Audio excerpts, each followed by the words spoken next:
Hello नमस्कार and welcome to current affairs analysis. दोस्तों you watching curiously education. मेरा नाम है प्रशांत मावानी। आज एक बहुत ही इंटरेस्टिंग विषय से मैं डिस्कशन की शुरुआत करना चाहता हूं। Critically analyse the role of Pakistan army in shaping its domestic and foreign policies with specific reference to its impact on India Pakistan relations। Indus water treaty काफी न्यूज में है। कुछ दिनों पहले इंडस वाटर ट्रीटी के बारे में हमने विस्तार से चर्चा की थी। आज इसी विषय पर हम और थोड़ी गहराई में उतरने का प्रयास करने वाले हैं। सबसे पहले तो मैं चाहता हूं कि आप कुछ चीज़ों को यहां पर ऑब्जर्व कर लीजिए। राइट, तो follow this laser pointer here. तो इंडस नदी जो है, जिसको हम सिंधु नदी कहते हैं, तो इसका जन्म होता है यहां पर तिब्बत में से। राइट, और दूसरी एक जो नदी है जिसका नाम है सतलज, उसका जन्म जो है वो भी इसी क्षेत्र से होता है। ये दो चीज़ें आपको ध्यान में रखनी है। एक और इंटरेस्टिंग चीज़ जो सिंधु नदी की जो है वो ये है कि सिंधु नदी यहाँ से स्टार्ट होती है, फिर यहाँ से होते होते और यू कैन सी हियर ये फाइनली कहाँ पर जाकर मिलती है, ये अरबी समंदर में जाकर मिल जाती है। तो इसका जो माउथ है इंडस नदी का, वो है अरेबियन सी में। Right, this is also a very interesting thing that you should keep in mind. अब यहां पर हम बात कर रहे हैं इंडस वाटर ट्रीटी के बारे में। तो थोड़ा इसको अब ऑब्जर्व करके चीजों को, छोटी छोटी डिटेल्स को समझ लेते हैं, उसके बाद हम आगे बढ़ेंगे। इंडस वाटर ट्रीटी में यह हुआ है कि जो टोटल 6 नदियां हैं, बहुत ही quickly let me write it down here. Indus जो है, दिस इज रिवर नंबर 1। फिर ये झेलम नदी जो है, इसको मैं नंबर 2 देता हूं। इसकी शुरुआत यहां से होती है, तो झेलम इज नंबर 2। नंबर 3 जो है दैट इज चेनाब, उसकी शुरुआत जो है वो यहां से होती है। As you can see here, right, this is Chenab here, और यहां पर भी है, तो इसकी शुरुआत यहां पर होती है। तो let us right it down, let us give it number 3। फिर आती है रवि या फिर राबी इसको कहते हैं। तो ये नदी भी चेनाब के नज़दीक से ही पैदा होती है। इसको यहां पर हम दे देते हैं, यहां पर मैं लिख देता हूं नंबर 4। ओके, फिर आती है बियास, वो भी यहाँ से ही उसके बहुत ही नज़दीक है, as you can see, right, तो इसको हम दे देते हैं, यहाँ पर लिख देता हूँ नंबर 5। और फिर सतलज है जिसको हमने देखा था स्टार्टिंग में। तो ये हो गई आपकी 6 नदियाँ। इंडस वाटर ट्रीटी जो है उसमें आपको ये 6 नदियों को ध्यान में रखना है। अब ये जो 6 नदियाँ हैं उनको 2 चीज़ों में डिवाइड किया गया है। एक वेस्टर्न रिवर्स है, दूसरी जो है उसको कहते हैं ईस्टर्न रिवर्स। अब वेस्टर्न रिवर्स में आपकी number 1 that is Indus, number 2 that is Jhelum, and number 3 that is Chenab. ये 3 नदियां आती हैं वेस्टर्न रिवर्स की। अगर मैं, late me write it down here, western rivers की जब हम बात करते हैं, ये समझना बहुत ही इंपॉर्टेंट है। राइट, तो इसमें आती है इंडस, झेलम और चेनाब, ये 3 नदियां। ईस्टर्न रिवर्स की हम बात करें तो आती हैं रवि, ब्यास एंड सतलेज, ये 3 नदियां। वेस्टर्न नदियां as per Indus water treaty Pakistan को अलॉट की गई है, और ये ईस्टर्न रिवर्स जो हैं ये हमारे देश भारत को एलोकेट की गई हैं।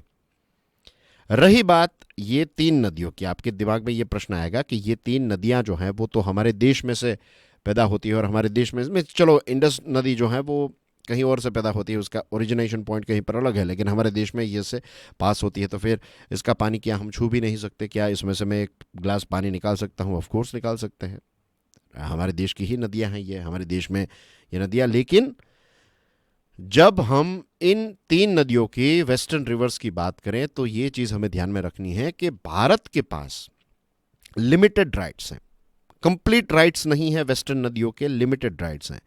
तो यहां पर अगर खेती बाड़ी के लिए अगर हमें पानी जो है वो चाहिए, इरिगेशन का, जिसको अंग्रेजी में इरिगेशन कहते हैं, सिंचाई के लिए, तो वो लिमिटेड राइट्स हैं। और इस पर अगर हम हाइड्रो पावर प्रोजेक्ट बनाना चाहते हैं तो उस पर भी लिमिटेड राइट्स हैं। ईस्टर्न रिवर्स पर हमारे पास फुल राइट्स हैं, आप समझ लीजिए, लेकिन वेस्टर्न रिवर्स क्योंकि ये as per Indus water treaty Pakistan को अलॉट की गई है तो we have limited rights on this one. समझ में आ गई ये बात है? क्लियर? All clear? ओके। अब हम आज की डिस्कशन में जो चीजें समझने वाले हैं वो सबसे इंपॉर्टेंट जो कॉन्सेप्ट है वो ये है कि दुनिया के अलग अलग देशों में आप जो ये ट्रांस बाउंड्री रिवर्स होती है, ट्रांस बाउंड्री का मतलब मैंने समझाया था ना कि एक देश में से पैदा होती है या फिर दूसरे देश में पैदा होती है और फिर ये एक अलग देश में जाती है। फॉर एग्जांपल इंडस, तो ये एक ट्रांस बाउंड्री रिवर है। सतलज, तो ये एक ट्रांस बाउंड्री है, पैदा कहीं पर और होती है, भारत में एंटर होती है और फिर पाकिस्तान में जाती है।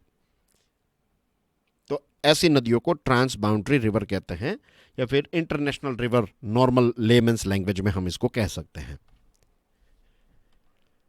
दुनिया के अलग अलग देशों में जो ट्रांस बाउंड्री रिवर्स को लेकर जो एग्रीमेंट्स हैं, जो ट्रीटीज हैं, उसमें पानी को बांटने की बात होती है, वाटर शेयर किया जाता है। आप सोचेंगे सर इसमें कौन सी बड़ी बात है, ये तो हम जानते हैं। नहीं, आप नहीं जानते हैं, इसलिए मैं कह रहा हूं। दुनिया के दूसरे एग्रीमेंट्स जो हैं, दूसरी ट्रीटीज में पानी शेयर किया जाता है। इंडस वाटर ट्रीटी जो है इसमें नदियों को शेयर किया गया है। अब समझे द डिफरेंस? पूरी की पूरी नदी जो है वो जवाहरलाल नेहरू साहब ने पाकिस्तान को ही दे दिया। आप समझ लीजिए, जब ये एग्रीमेंट हुआ था उस समय पर पानी को शेयर करने की जरूरत थी कि आपको इतना पानी मिलेगा। ये सारी चीजें जो हैं वो क्वांटिफाई की जा सकती हैं। दुनिया के अलग अलग देशों के बीच में जो रिवर, जो पानी के शेयरिंग के ऐसी ट्रांस बाउंड्री को लेकर जो एग्रीमेंट्स हुए हैं तो उसमें पानी शेयर किया जाता है कि इतना पानी जो है वो ये देश दूसरे देश को देगा। यहां पर हमने पूरी नदी ही दे दी है। समझ रहे हैं डिफरेंस आप चीजों का? This are the things that we are going to talk about in this particular topic. अब पाकिस्तान की जो आर्मी है उसके बारे में यूएसए के एक लीडर ने ये शब्दों का इस्तेमाल पाकिस्तान की आर्मी के बारे में ये कहा है कि पाकिस्तान की जो आर्मी है, it is a monkey on India's back. मतलब समझते हैं आप इसका? मंकी ऑन इंडियाज बैक को अगर ट्रांसलेट करें तो होता है कि भारत की पीठ पर एक बंदर बैठा हुआ है। लेकिन इसका जो रियल मतलब है वो ये है, ट्रांसलेशन तो समझ में है, लेकिन जो रियल मतलब है वो ये है कि ये एक ऐसा प्रॉब्लम है जो चलता ही जाएगा। एक पर्सिस्टेंट चैलेंज है भारत के लिए, पाकिस्तान की आर्मी। क्यों? क्योंकि अगर आप देखेंगे पाकिस्तान की आर्मी की हरकतों को तो 1948 से लेकर आज तक पाकिस्तान की आर्मी ने रिपीटेडली ये चीज की है, जो हमारा कश्मीर है उसको फोर्स के माध्यम से हमसे छीनने की कोशिश की है और छीनने की कोशिश करता आया है। और ये जो कोशिश है उसमें लगातार ये फेल होता आया है। This reminds us of Albert Einstein. Albert Einstein ने कहा है, एक बहुत ही फेमस कोट है ना उनका, कि आप एक ही चीज जो है वो बार बार करते हैं और आप ये समझते हैं आपको कोई अलग रिजल्ट मिलेगा, तो that will not happen. You have to change the way you do things if you want different sort of results. तो यहां पर पाकिस्तान की आर्मी 1948 से यही चीज करती आई है और ये एक ऐसा बंदर है, ये एक ऐसा प्रॉब्लम है भारत के पीठ पर कि ये कभी चेंज होने वाला नहीं है। कोई इसमें कोई बदलाव जो है वो हमें देखने को नहीं मिलेगा। हमेशा पाकिस्तान की आर्मी की जो कोशिश होती है वो ये पूरे क्षेत्र को डिस्टेबलाइज करने की होती है। कभी भी ये सुधरने वाले नहीं है, कभी भी इनका एटीट्यूड नहीं सुधरेगा। और अगर आप पाकिस्तान की आर्मी के इतिहास को देखें, उनके बड़े बड़े जो जनरल्स होते हैं उनके यहाँ पर बड़े मेडल्स होते हैं ना चेस्ट पर, तो कौन से मेडल्स भाई आपने कौन सा ऐसा जंग, कौन सी ऐसी जंग जीत ली जो आपने अपने ही आपको ऐसे ऐसे मेडल्स दे दिए? पहली बात तो ये उठती है। दूसरी चीज, अब देखिए पाकिस्तान के जो आर्मी के चीफ हैं उनके किस प्रकार के स्टेटमेंट्स आते हैं। हमने देखा था ना कि कैसे इस्लाम का नाम लेते हैं, लेकिन जो मदीना स्टैट्यूट था, हमने इसके बारे में बात की थी। अगर आज पहली बार आप इस वीडियो को देख रहे हैं तो मैं चाहता हूं कि आप कुछ पिछले कुछ दिनों की डिस्कशंस को देख लीजिए, आपको पता चल जाएगा what we are talking about here. Regular students आप जानते हैं कि कैसे जो मदीना स्टैट्यूट था, जो मदीना चार्टर था, उसका वो नाम ले रहे हैं, लेकिन मदीना चार्टर और पाकिस्तान का जो ओरिजिन है उसमें कितना बड़ा डिफरेंस है। मीन्स गलत तरीके से धर्म का इस्तेमाल करना, लोगों को भड़काना, ब्रेन वॉश करना, ऐसी चीजें तो वहां की लीडरशिप कर रही है। और पाकिस्तान की आर्मी का इतिहास क्या है? एक मर्सिनरी फोर्स के अलावा कुछ नहीं है। होता क्या है, देखिए, भारत की अगर हम बात करें, हमारे देश की बात करें, तो हमारे देश के पास, इंडिया के पास आर्मी है। यानी कि एक कंट्री जो होता है, एक देश जो होता है, उसके पास मिलिट्री होती है, इज़न्ट इट? आप सोचेंगे इसमें क्या कोई बड़ी बात है? यस, बड़ी बात है। यहां पर रिवर्स सिचुएशन है पाकिस्तान में। मिलिट्री के पास एक देश है एक देश के पास आर्मी होनी चाहिए, यहां पर तो आर्मी के पास एक पूरा देश है। और वो भी ऐसी आर्मी जो दूसरों के लिए हमेशा से, it's like a gun for hire, जिसको हम कहते हैं अंग्रेजी में, कि आपको एक जो होता है ना, एक जिसको आप सुपारी देते हैं, वो भाई टाइप गुंडा, बस ऐसा ही है पाकिस्तान आर्मी का। और इसमें कोई दूसरी चीज नहीं है।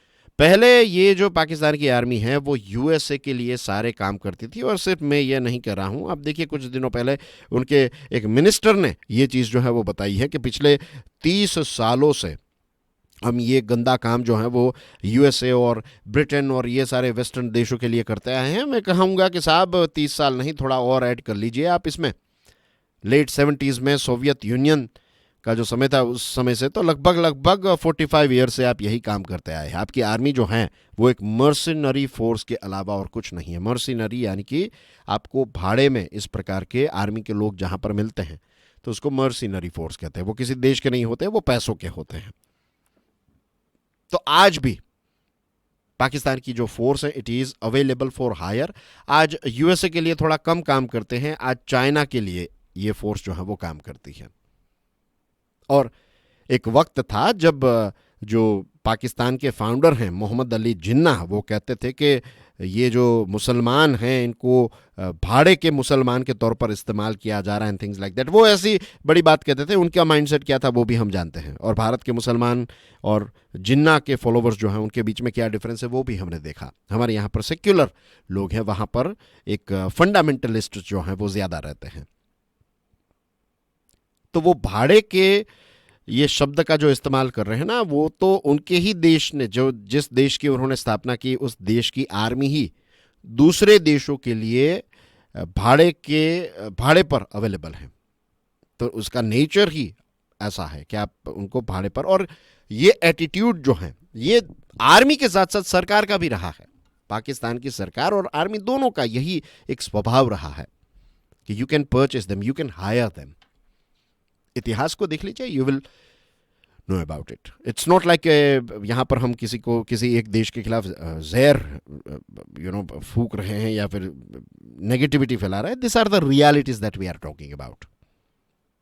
और यहाँ पर जो लोग ऐसा कह रहे हैं कि इंडस वाटर ट्रीटी को सस्पेंड करके भारत जो है वो पानी का दुरुपयोग कर रहा है, पानी को हथियार के तौर पर यूज कर रहा है, वेपनाइज कर रहा है, ऐसे कई लोग हैं ना जो कह रहे हैं इंटरनेशनल लेवल पर। अब देखेंगे कुछ articles, then you will find के India should not weaponise water and things like that. लेकिन the thing is, this is not about weaponising water, this is about nudging Pakistan. भारत इंडस वाटर ट्रीटी को suspend करके पाकिस्तान पर pressure create कर रहा है कि पाकिस्तान जो है वो अपने स्वभाव को चेंज करे। आप अगर एक बंदर को भूखा और प्यासा रखेंगे तो आप उसको ट्रेन कर पाएंगे। अभी तक क्या था, बंदर को जितना चाहिए था वो सारी चीजें जो हैं उसको फ्री में मिल रही थी, क्योंकि एग्रीमेंट्स ही कुछ इस प्रकार के हुए थे। अभी गर्मियों के मौसम में बंदर को थोड़ा भूखा रखोगे, थोड़ा प्यासा रखोगे तो अपना बिहेवियर खुद वो चेंज करेगा। और एक लंबे समय से ये जो एक एजम्पशन था हमारा, नेहरू साहब के समय से ये एजम्पशन जो है वो चलता आया है कि अगर हम इस बंदर को फीड करेंगे, अगर इसको सेटिस्फाई कर देंगे, राइट, सेटिस्फाई तो ठीक, इसको डिलाइट कर देंगे, डिलाइट सेटिस्फेक्शन से भी ऊपर की चीज़ है। आपने मांगा दो, आपको मीन्स कहते हैं ना कि आपने पानी मांगा और आपको दूध दिया, अगर ऐसी सिचुएशन हम क्रिएट करेंगे ना तो ये बंदर जो है वो चेंज हो जाएगा। लेकिन ये चीज़ जो है, ये एजम्पशन जो है वो फेल रहा है। This border is never going to change. तो इंडस वाटर ट्रीटी जो है, इसका अगर आप इतिहास देखेंगे, इसको कौन सी ऑर्गेनाइजेशन ने इसमें एक इंपॉर्टेंट रोल प्ले किया? वर्ल्ड बैंक ने। वर्ल्ड बैंक पहले क्या थी? IBRD नाम था वर्ल्ड बैंक का। फुल फॉर्म आप देख लीजिएगा, ये छोटी छोटी चीजें मैं यहां पर एक्सप्लेन नहीं कर रहा हूं। 1954 की बात आप देख लीजिए, राइट। और उस समय पर और एक लंबे समय से वर्ल्ड बैंक जो हैं वो किसके इशारे पर नाचती थी? USA के इशारे पर। तो ये जो एक विचित्र सा एक एग्रीमेंट हुआ 1960 में, जो एग्रीमेंट हुआ, तो इस एग्रीमेंट में ये हुआ, जो हमारे वेस्टर्न और ईस्टर्न रिवर्स का जो देखा ना, तो that's the reason I am explaining it here कि 30% पानी जो है वो एक बड़ा देश जो है भारत, इसको मिलेगा और 70% पानी जो है वो एक छोटा देश है उसको मिलेगा। Just imagine. और नेहरू साहब इस इंडस वाटर ट्रीटी को फेयर कहते थे, FAIR, फेयर। उनके जो दावे हैं वहां पर फेयरनेस शब्द का इस्तेमाल हुआ। कौन सा फेयरनेस? किस देश के साथ फेयरनेस की यहां पर बात हो रही है? And this is the reason कि भारत जो है वो लंबे समय से कह रहा है कि इस इंडस वाटर ट्रीटी को रीनेगोशिएट करना बहुत ही इंपॉर्टेंट है। हमारे देश की अभी की जो करंट रिक्वायरमेंट है और फ्यूचर की जो नीड्स है, इनको ध्यान में रखते हुए इस चीज को हमें रीनेगोशिएट करना ही पड़ेगा। इंडस वाटर ट्रीटी भारत के लिए सस्टेनेबल नहीं है।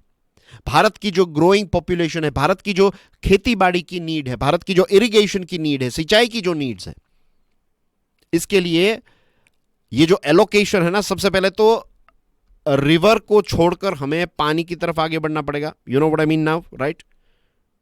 रिवर शेयर नहीं करनी है, पानी शेयर करना है, नंबर 1। नंबर 2, 70% जो है पानी वो भारत के लिए हो और 30% पानी जो है वो पाकिस्तान के लिए हो। This is how it should be. क्योंकि पता है वहां पर भी क्या हो रहा है, पाकिस्तान में क्या हो रहा है? पाकिस्तान में ये चीज हो रही है, पाकिस्तान का जो सिंध प्रदेश है, वहां के सिंधियों को पूछिए कि उनके साथ किस प्रकार का अन्याय हो रहा है वहां पर। पाकिस्तान के ही सिंधियों को पूछिए, सिंध प्रदेश में रहने वाले सिंधियों की बात कर रहे हूं मैं, हिंदू सिंधी की बात नहीं कर रहा हूं जो हमारे देश में है। मैं पाकिस्तान के मुसलमान सिंधियों की बात कर रहा हूं यहां पर। आप उनको जाकर पूछिए, दे विल टेल यू। आपको पता है कि पाकिस्तान का जो पंजाब है ना, वो पॉलिटिकली सबसे स्ट्रांग है। ये शहबाज शरीफ और जो उनके भाई हैं, ये सारे लोग जो हैं, मीन्स टॉप पॉलिटिशियंस जो हैं, वो पंजाब राज्य से आते हैं। दबदबा है पॉलिटिक्स में पंजाब राज्य का, पाकिस्तान के पंजाब राज्य का। तो यहां पर जो ये इंडस वाटर का जो पानी है, ये सिंध प्रदेश में जाता है और सिंध प्रदेश से इसको डाइवर्ट करके पंजाब की तरफ भेजा जाता है। तो सिंध में रहने वाले लोग जो हैं उनको प्रॉपर पानी नहीं मिलता है। बहुत सारा पानी जो है वो पाकिस्तान के द्वारा मिसयूज भी किया जाता है, डाइवर्ट किया जाता है। क्यों किया जाता है? क्योंकि पूरी नदी ही शेयर हो चुकी है, क्योंकि 70% जो पानी है वो डायरेक्टली उनको मिल रहा है, तो मिसयूज हो रहा है। तो भारत को इसको चेंज करने की जरूरत है और इसके लिए हमें चाहिए इंटरनेशनल सपोर्ट। इंटरनेशनल सपोर्ट में यूएसए का सपोर्ट जो है, it will play a very very important role for us. It will play a very important role for us. Pakistan जो है वो आज यूएसए के पास तो नहीं जा पाएगा, लेकिन चाइना के पास भीख मांगने के लिए कटोरा लेकर जा सकता है। और चाइना जो है वो किस प्रकार की मदद कर सकता है? चाइना जो है वो एक प्रकार से आप समझ लीजिए भारत पर साइबर अटैक्स और ये सारी चीजें करवाकर भारत को परेशान करने की कोशिश कर सकता है। लेकिन अब सबसे पहले तो यूएसए को यह डिसाइड करना पड़ेगा कि उनके लिए पाकिस्तान ज्यादा इंपॉर्टेंट है या फिर इंडिया ज्यादा इंपॉर्टेंट है। And same thing goes with China as well. एक वक्त था जब यूएसए ये सोचता था कि पाकिस्तान अगर स्टेबल हो जाएगा तो चीज़ें जो हैं वो सॉर्ट आउट हो जाएगी, लेकिन इसमें पाकिस्तान जो यूएसए है वो थक हार चुका है। उनका इंटरेस्ट ही चला गया इस देश पर से। क्यों? क्योंकि अब उनको पता चल गया है, और जैसा मैंने स्टार्टिंग में बताया ना कि यूएसए के ही एक टॉप लीडर ने ये शब्दों का इस्तेमाल किया था कि पाकिस्तान जो है वो it is like a monkey on India's back. ये भारत के डिप्लोमेट ने यूज नहीं किया था, ये यूएसए के डिप्लोमेट ने ही यूज किया था. So they know it very well कि इनका बिहेवियर जो है वो ऐसे इजीली चेंज नहीं होगा. तो यूएसए मस्ट डिसाइड कि उनके लिए कौन सी चीज इंपॉर्टेंट है, भारत या फिर Pakistan. Same thing goes with China as well. Bharat की बात यह है कि अगर चाइना भारत को सपोर्ट करता है, भारत के साथ अच्छे रिलेशंस रखता है, and this applies to USA as well. ये दो चीजें जो हैं ये चाइना और यूएसए को हेल्प करेगी. इकोनॉमिकली भी चाइना और यूएसए को फायदा होगा और स्ट्रेटेजिकली भी दोनों देशों को फायदा होगा. और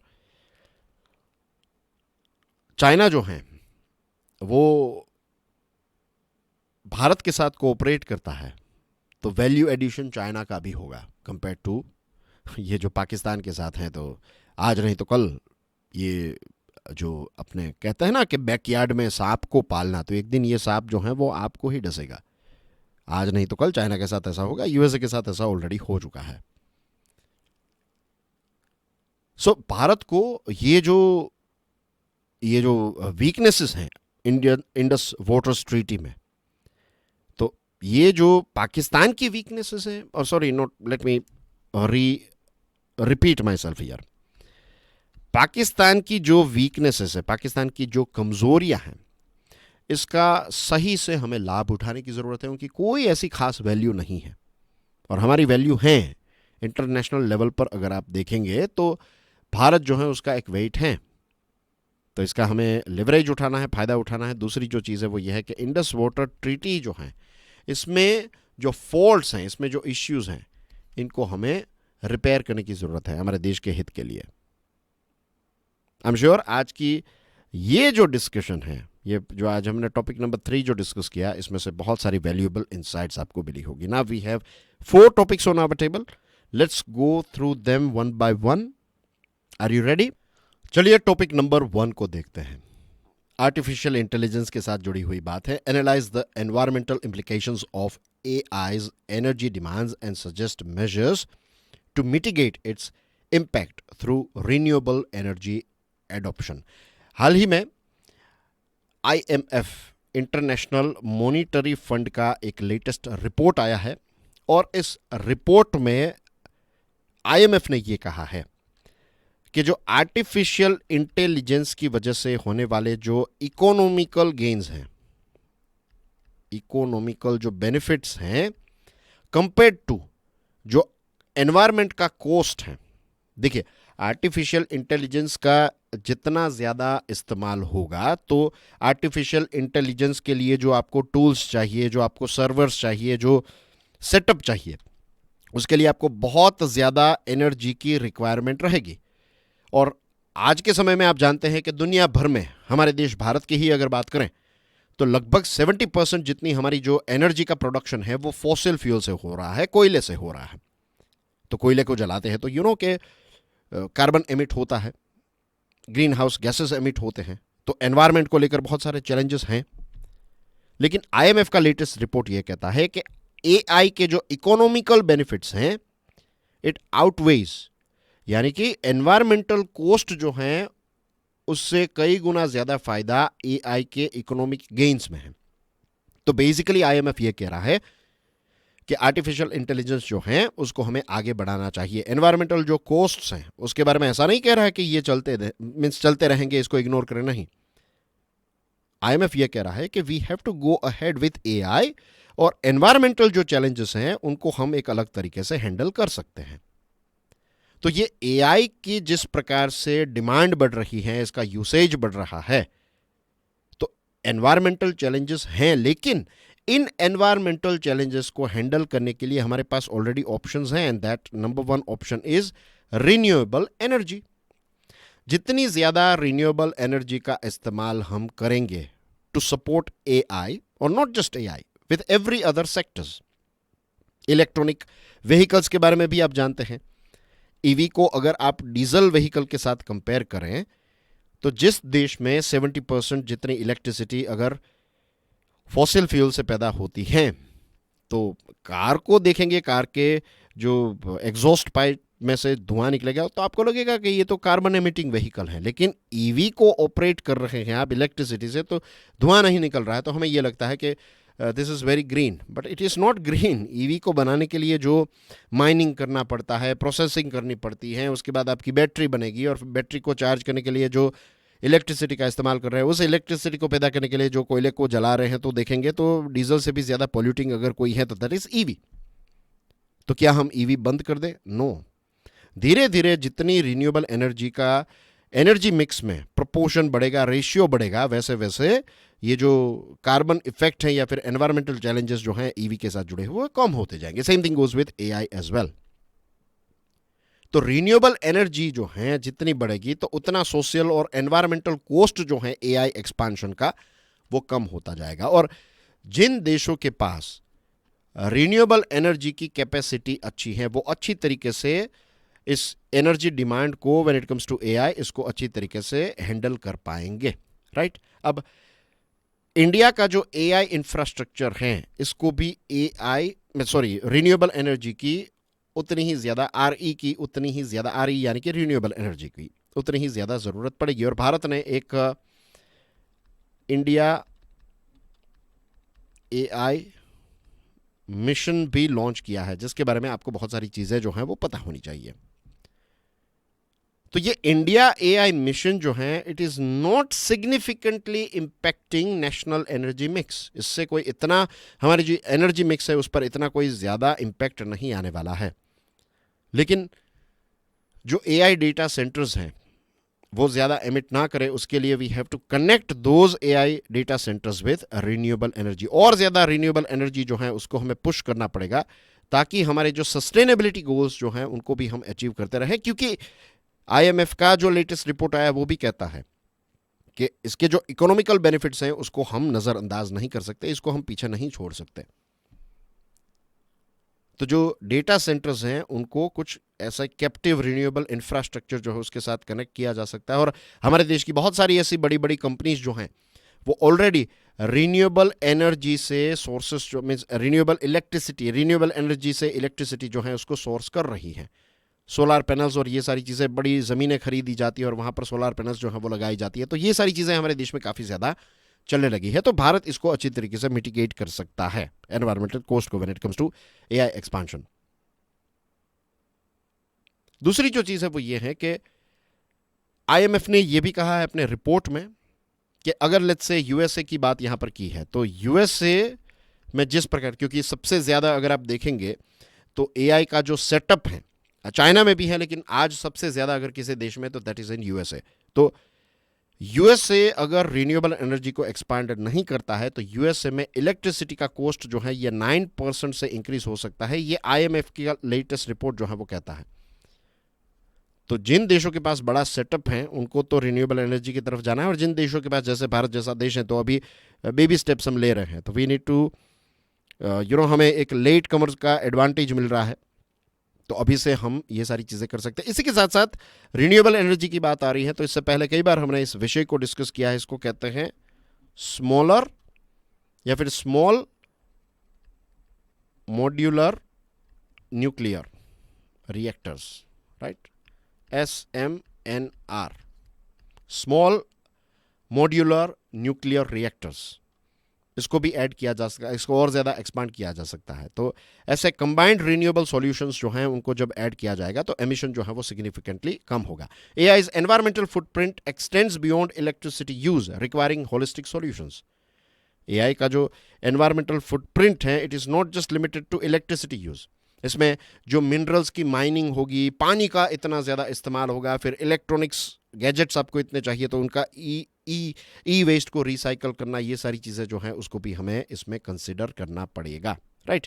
moving on to next topic, this one is about immunisation. बहुत ही इंटरेस्टिंग आर्टिकल है ये, और आप हमारे देश के इतिहास को आप जब जानेंगे देन यू विल फाइंड कि आज हमारे देश में ऐसी सिचुएशन है कि हम when it comes to public health तो चीज़ें जो हैं इट इज़ मोर रिएक्टिव। एक वक्त था it was more proactive. Difference पता है ना आपको प्रोएक्टिव और रिएक्टिव में? प्रोएक्टिव का मतलब यह है कि मेरी लाइफस्टाइल ऐसी होगी कि मैं कम बीमार पड़ूंगा, और रिएक्टिव में ऐसा है जब मैं बीमार पड़ता हूं then I will visit hospital. तो यहां पर ऐसा है प्रोएक्टिव में कि हॉस्पिटल कम से कम या फिर ना जाना पड़े, तो ऐसी लाइफस्टाइल। और रिएक्टिव में ऐसा है कि जब बीमार पड़ेंगे तो लाइफस्टाइल ऐसी है कि चलो जियो और फिर बीमार पड़ेंगे तो देखा जाएगा। तो ये एक डिफरेंस है एटीट्यूड का। Discuss the historical evolution of India's immunisation programmes and their impact on public health. बहुत कम लोगों को इस बारे में पता होगा कि हमारे देश में वैक्सीनेशन की शुरुआत कहां से हुई। पता है, स्मॉल पॉक्स का जो वैक्सीन है वो कब दिया गया? इसकी शुरुआत हुई थी 1802 मुंबई में। यस, फैक्ट चेक कर लीजिएगा आप।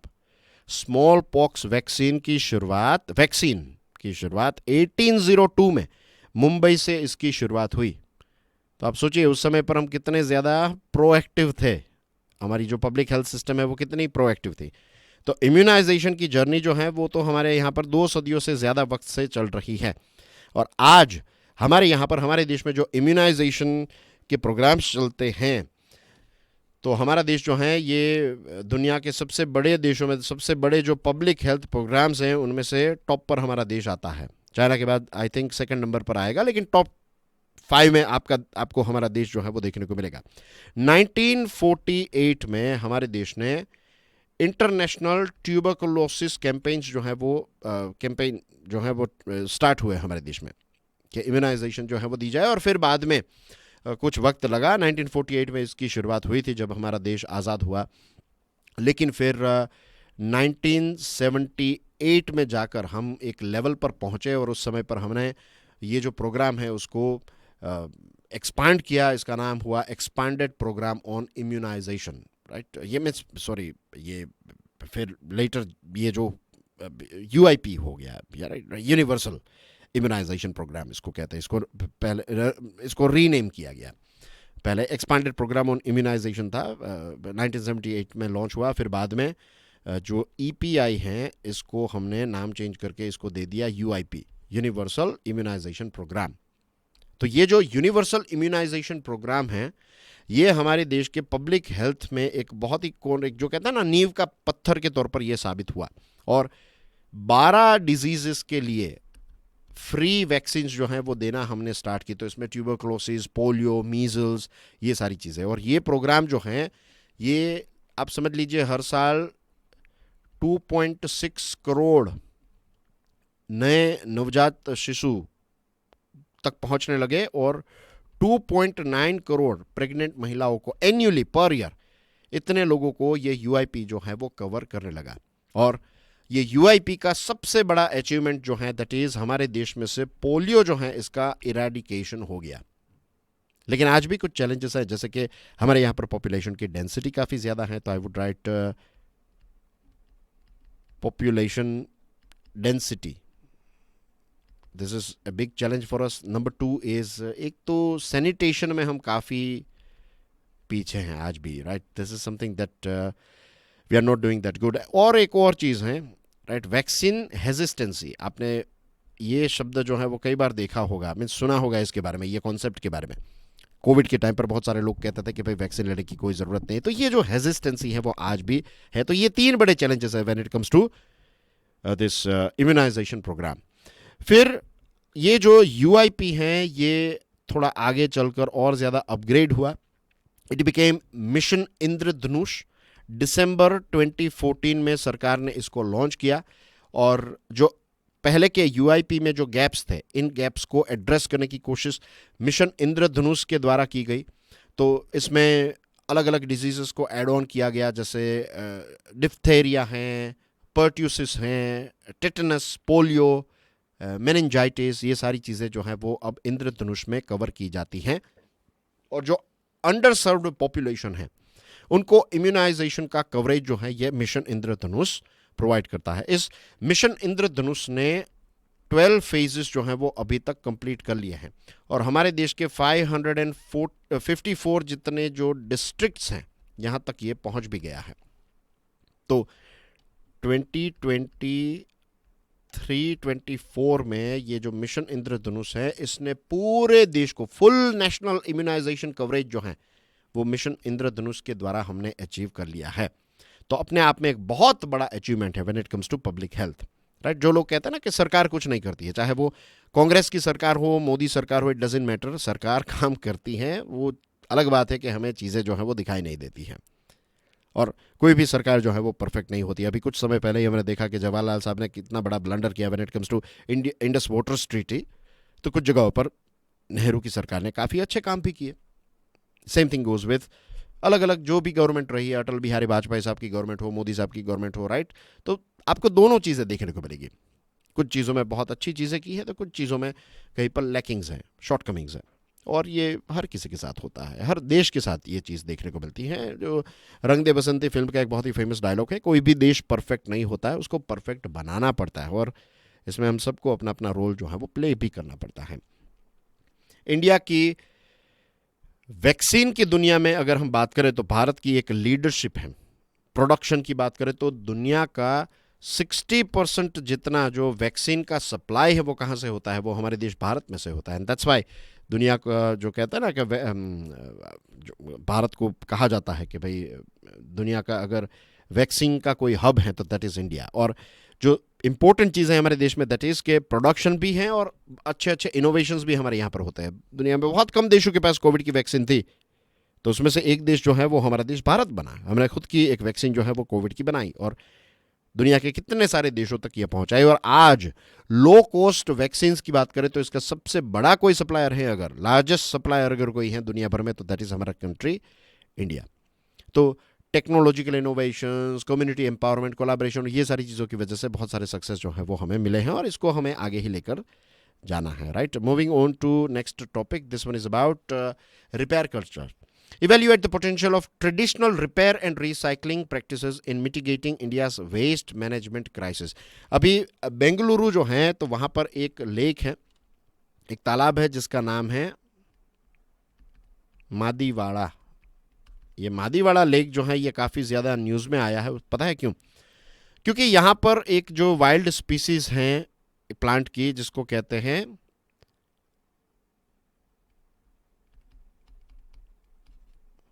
हाइसिंथ, कहते हैं इसको हाइसिंथ। ये जो एक वाइल्ड स्पीसीज हैं, आपने देखा होगा कई बार आपके भी शहरों में, टाउन में, जहाँ पर नदी जो है वो थोड़ी बहुत पानी कम हो जाता है तो वहाँ पर एक वाइल्ड स्पीसीज आ जाती है ऐसे प्लांट की, और हर जगह पर पूरी नदी जो है वो ढक जाती है इस प्लांट से। तो इसको हटाने के लिए एक प्रोग्राम जो है वो बेंगलुरु में स्टार्ट किया गया। तो यहाँ पर से बहुत सारा कचरा निकला और यू वॉन्ट बिलीव यहाँ पर से रेफ्रिजरेटर्स मिले हैं। 20 टन जितना वेस्ट जो है वो निकाला गया और इसमें रेफ्रिजरेटर भी मिला। एक जलदोस्त नाम का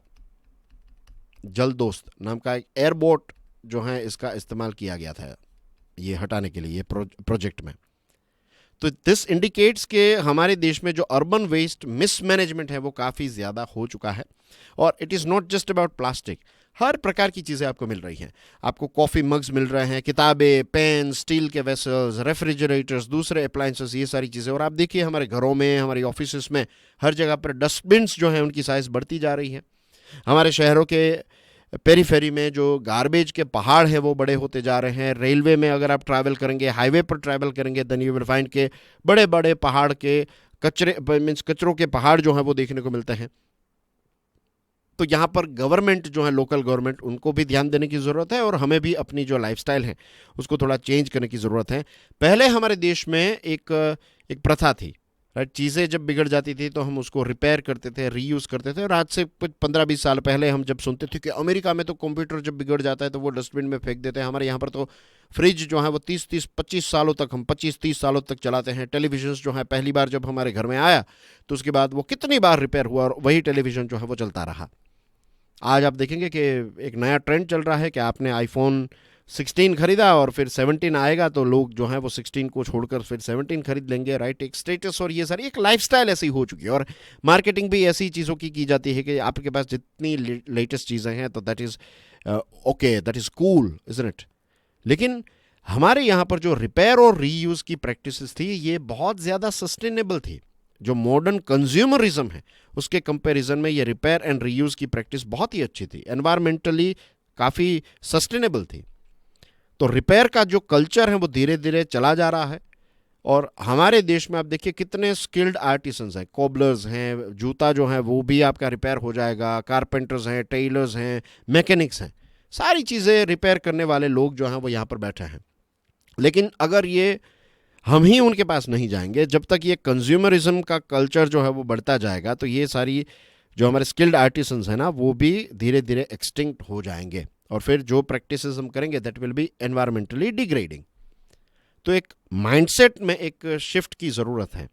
यूरोपियन यूनियन ने ये जो आप देख रहे हैं ना अभी जो लेटेस्ट फ़ोन आ रहे हैं, फॉर एग्जांपल आईफोन जो है वो अपना एक अलग ही चार्जर यूज़ कर रहा था, लाइटनिंग केबल जिसको कहते थे, बाकी जो है वो अलग चार्जर यूज़ करते थे। तो ऐसा होता था भाई आईफोन का चार्जर है हम कहते हैं ना, या फिर कहते हैं कि भाई कौन सा चार्जर, तो सैमसंग का चार्जर, पर सैमसंग का चार्जर आपको यूनिवर्सल टाइप है कि आपके सारे एंड्रॉयड फ़ोन्स में वो चार्जर चल जाएगा। अभी सी केबल हो चुका है सभी का। पता है क्यों हुआ? क्योंकि यूरोपियन यूनियन जो है उसने कहा कि भाई ये अलग अलग चार्जर्स और ये एक ही चार्जर जो है वो सारे फ़ोन में चलना चाहिए, तो आप चेंजेस कीजिए। तो एप्पल को चेंजेस करने पड़े। क्यों? क्योंकि वहाँ के लोग जो हैं वो अब इन चीज़ों को समझ रहे हैं कि भाई रिपेयर कल्चर जो है इट इज़ वेरी इंपॉर्टेंट। सभी को थोड़ा बहुत काम भी मिलेगा, सभी का घर भी चलेगा और एनवायरमेंटल डिग्रेडेशन भी नहीं होगा। तो पब्लिक अवेयरनेस की इस क्षेत्र में काफ़ी ज़्यादा ज़रूरत है। Moving on to the last topic of the day, right, hold on, what happened with this system? Okay, here we go.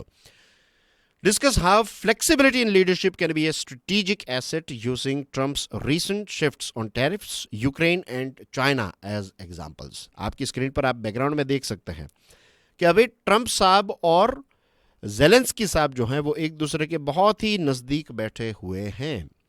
Pope Francis जो हैं उनका निधन हो गया और उनकी जो ये फ्यूनरल थी तो उसमें ट्रंप साहब गए, जेलेंस्की साहब गए, और इस फ्यूनरल के दौरान बहुत ही फटाफट एक बड़े हॉल में दोनों नेता जो हैं, आप देखिए यहाँ पर कोई बैठा नहीं है उनके आजू बाजू में, दूर से फोटो जो है वो खींची गई है। दैट मीन्स कि ना तो कोई रिकॉर्डिंग हो रहा है, ना तो मिनट्स लिखी जा रही हैं, राइट। ये दोनों जो हैं वो फ्रीली एक दूसरे, डिप्लोमेसी में ये चीज़ जो है it is very very important. जब दो लीडर्स इस प्रकार से बैठते हैं, लोकेशन डजंट मैटर, गार्डन में बैठे हों या फिर मोदी साहब और बेंयामिन नेतन्याहू साहब जो हैं वो इजराइल के एक समंदर के किनारे थोड़े थोड़े पानी में अपने पैर डूबे हुए थे और दोनों बातचीत कर रहे थे।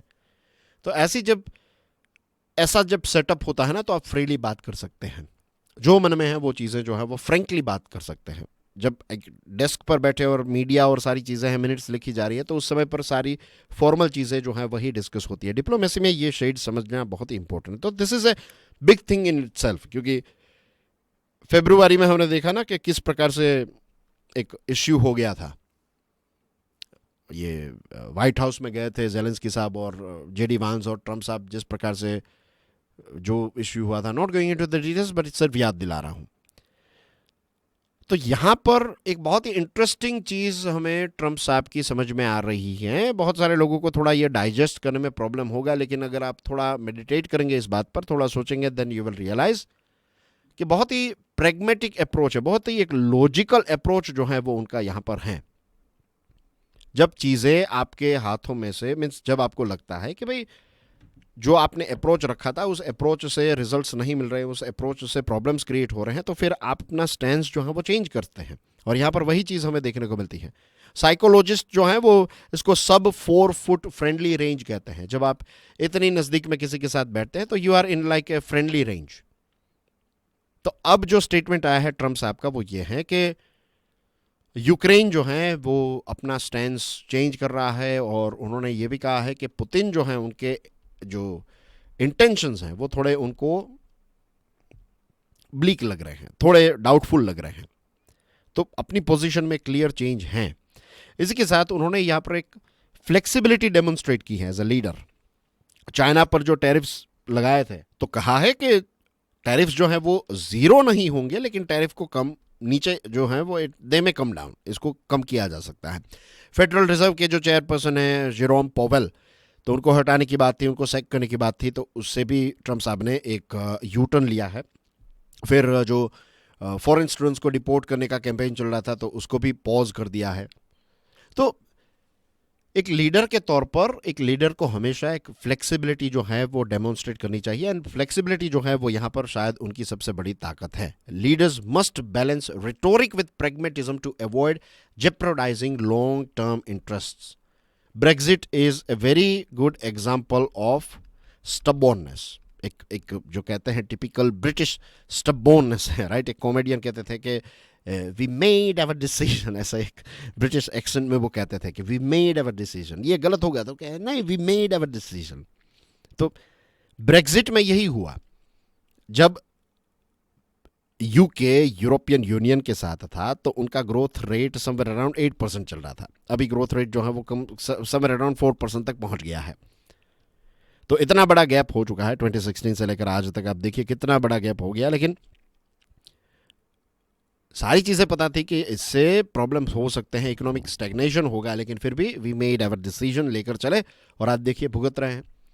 तो इन टर्म्स ऑफ दैट ऊपर ऊपर से लगेगा कि he is very stubborn Trump साहब, लेकिन ही इज़ वेरी फ्लेक्सिबल. उनको पता है कि भाई ये प्रेगमेटिज्म का रास्ता सही है, जो आपने बोल दिया कह दिया ये सारी चीज़ें. Same thing goes with our country as well. बहुत ही सोच समझ कर ये पहलगाम का जो रिवेंज है या फिर जो वेंजेंस है या फिर जो भी हमें एक्शन लेनी है, we have to be very very pragmatic.